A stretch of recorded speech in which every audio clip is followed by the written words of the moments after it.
మూసీలో కాలుష్యం ఉందంటున్నారు, మూసీని ప్రక్షాళన చేయాలంటున్నారు, కానీ ప్రభుత్వం ఏం చేయకూడదు అంటున్నారు. దోమల్ని నియంత్రించాలన్నా, చెత్త ఎత్తాలన్నా, మూసీని ప్రక్షాళన చెయ్యాలన్న డిమాండ్స్ వచ్చినప్పుడు ప్రభుత్వానికి ఏ కార్యాచరణ చేపట్టొద్దు అంటున్నారు. ఏ కార్యాచరణ చేపట్టకుండా ఇవి ఎట్లా సాధ్యమవుతాయో జర్నలిస్ట్గా మీరు నాకు సూచన చేయండి.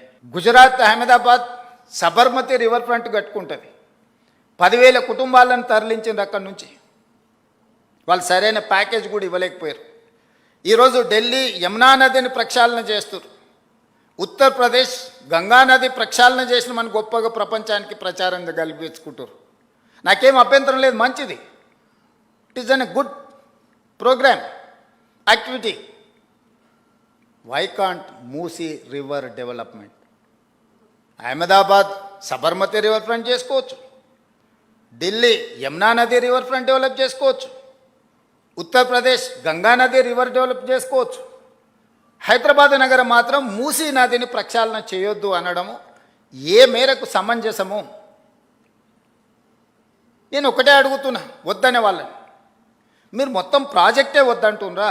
ప్రాజెక్టు నిర్మించేటప్పుడు నిర్వాసితులుగా మారే వాళ్లకు సరైన సహాయాన్ని అందించాలంటున్నారా? మీకు స్పష్టత ఉండాలి. నిన్న మన ఒక అపార్ట్మెంట్కు సంబంధించిన చర్చ జరిగింది, ఎందుకంటే అక్కడ జర్నలిస్ట్ మిత్రులు ఉన్నారు. నేను కన్వే చేసిన, అది 7 acres ఉంది. ఆ 7 acresలో మూసీ నది ఒడ్డున, ఈసా నది ఒడ్డున ఉంది. అది నదులకు బఫర్ జోన్ 50 మీటర్లు, నాలాకు బఫర్ జోన్ 10 మీటర్లు. ఈసా నది ఒడ్డున ఇది నాలా అని చూపించి 2004-05లో బిల్డరు అనుమతి తీసుకొని వచ్చి అక్కడ అపార్ట్మెంట్స్ కట్టింది. 2004 తర్వాత 2012లో చట్టాన్ని సవరించి స్పష్టంగా నాలా అయితే ఎంత ఉండాలో, చెరువులు అయితే ఎంత ఉండాలి బఫర్ జోన్, నదులైతే ఎంత ఉండాలి బఫర్ జోన్, కేటగారికల్గా చట్టాన్ని మనం ఆమోదించుకున్నాం శాసనసభలో. 2012 నుంచి యాక్ట్ మనం ఇంప్లిమెంట్ చేస్తున్నాం. దాని ప్రకారం మూసా నది కానీ ఈసా నది కానీ నది ఒడ్డున 50 మీటర్ల బఫర్ జోన్, ఎవరు ఏమి కట్టడానికి వీల్లేదు. కట్టినా కూడా వాటిని తొలగించాలి.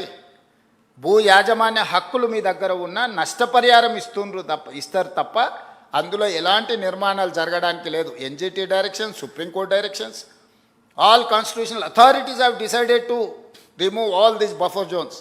ఆ అపార్ట్మెంట్కు సంబంధించి దాదాపుగా 50% ఈ బఫర్ జోన్ 50 మీటర్ల 9 మీటర్ల సెట్ బ్యాక్ చూపించేసి ఇది నాలా అని చూపించి బిల్డర్స్ అక్రమంగా అనుమతి తెచ్చుకొని కట్టినరు. మన వాళ్ళు కొనుక్కున్నారు. అనుమతి చూసే కొనుక్కున్న వాళ్ళ గురించి నేనేం తప్పుగా చెప్పట్లేదు, అనుమతులు అన్నీ చెక్ చేసుకున్నాను. నేను ఈ మధ్యలో ప్రాజెక్టుని టేకప్ చేయాలనుకున్నప్పుడు చూస్తే మోర్ దాన్ 50% బఫర్ జోన్లు ఉన్నది. దీంట్లో చాలామంది తెలిసిన మిత్రులు ఉన్నారు.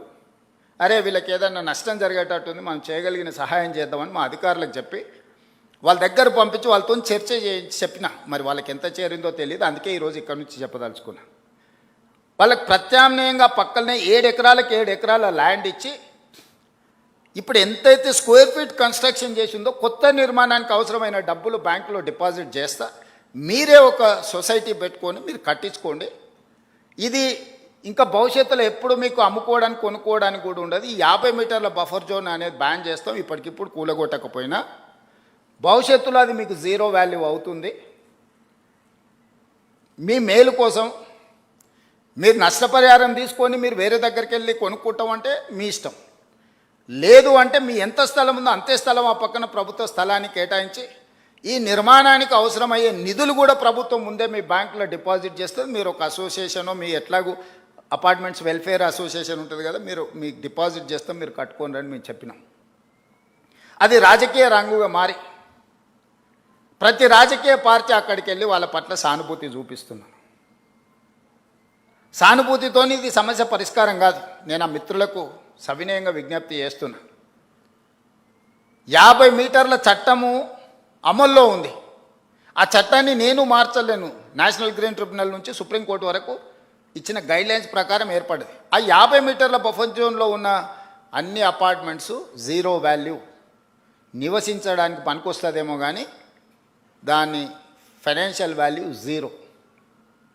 అట్లాంటివి మేము సేకరించి వాళ్ళకి మేలు చేసి వాళ్ళని పక్కకు తరలించి వాళ్ళకి ప్రత్యామ్నాయం చూపిద్దామని అంటే లేదు మేము అడ్డుకుంటామని రాజకీయ పార్టీలు అక్కడికి వెళ్తున్నాయి.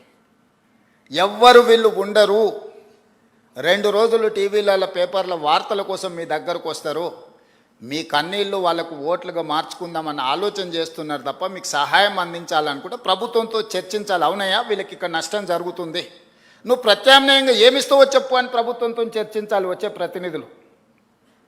మోడీ గారు గొప్పగా చేసిందని చెప్పేవాళ్ళు, ఆ పార్టీకి ప్రాతినిధ్యం వహిస్తున్న వాళ్ళు ప్రభుత్వంతో చర్చించవచ్చు కదా. They are also constitutional authorities, వాళ్ళు కూడా యూనియన్ క్యాబినెట్ మినిస్టర్లు ఉన్నారు, యువతలు ఉన్నారు, ప్రతిపక్ష పార్టీ కూడా ప్రతిపక్ష హోదా ఉంది.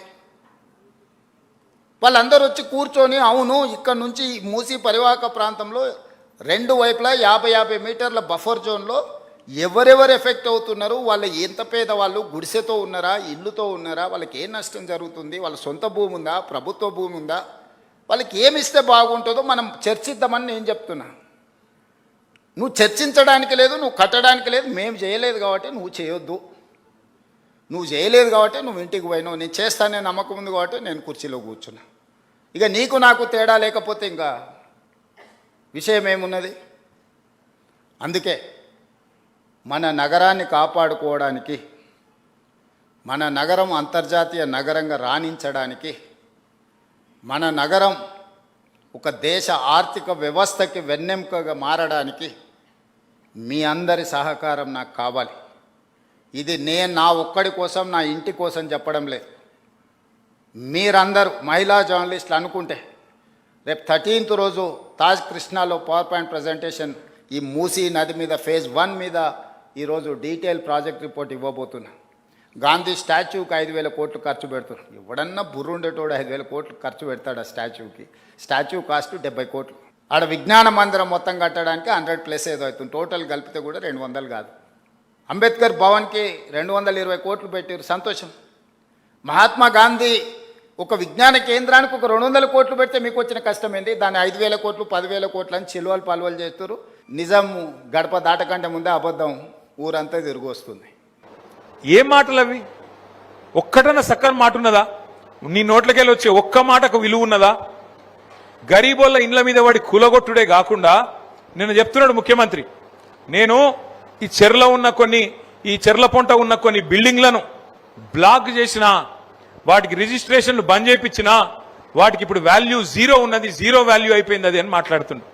ముఖ్యమంత్రి గారు ఒకటి గుర్తుపెట్టుకోండి, 0 వాల్యూ అయ్యింది ఆ బిల్డింగ్లకు అపార్ట్మెంట్లకు కాదు, 0 వాల్యూ అయ్యింది ముఖ్యమంత్రి మాటకు, నీ ముఖానికి 0 వాల్యూ ఇవాళ ఈ రాష్ట్రంలో ఉన్నది.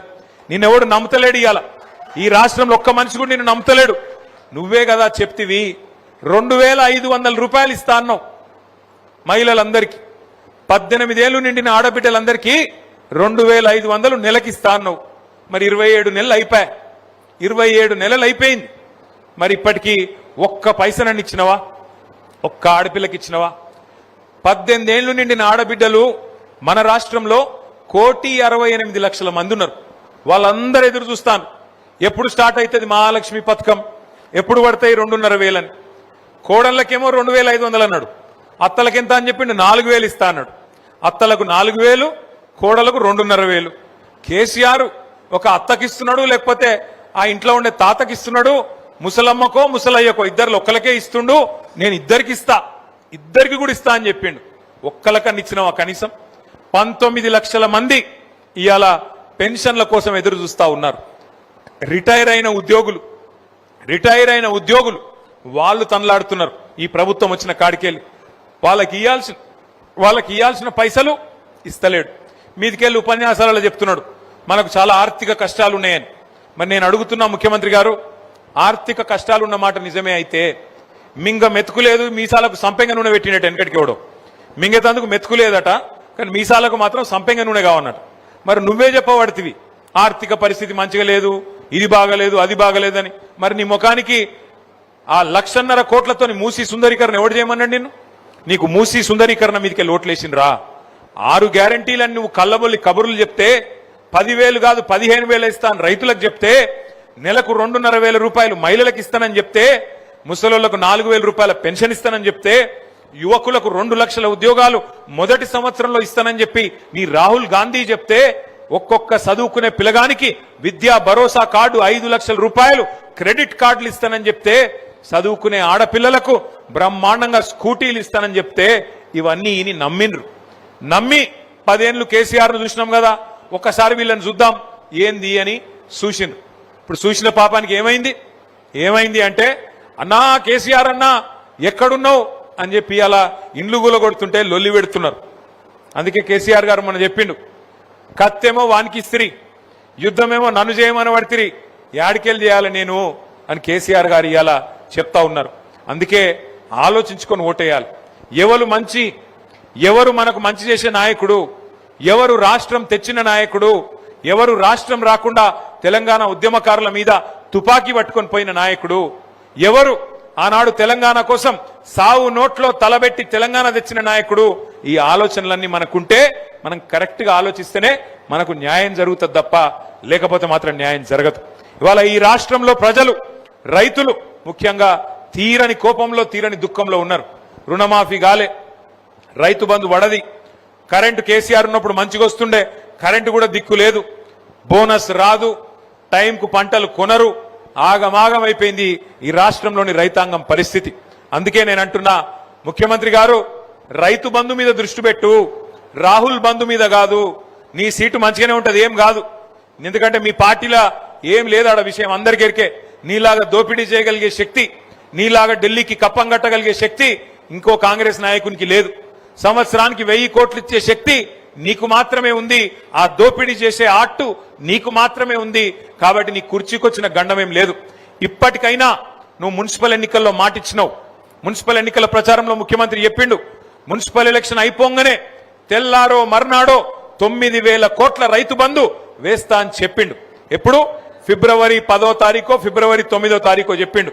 ఇప్పుడు ఎలక్షన్ అయిపోయి నెల అయినా కూడా ఇప్పటి వరకు ఆ 9,000 కోట్ల రైతు బంధు పత్తా లేదు.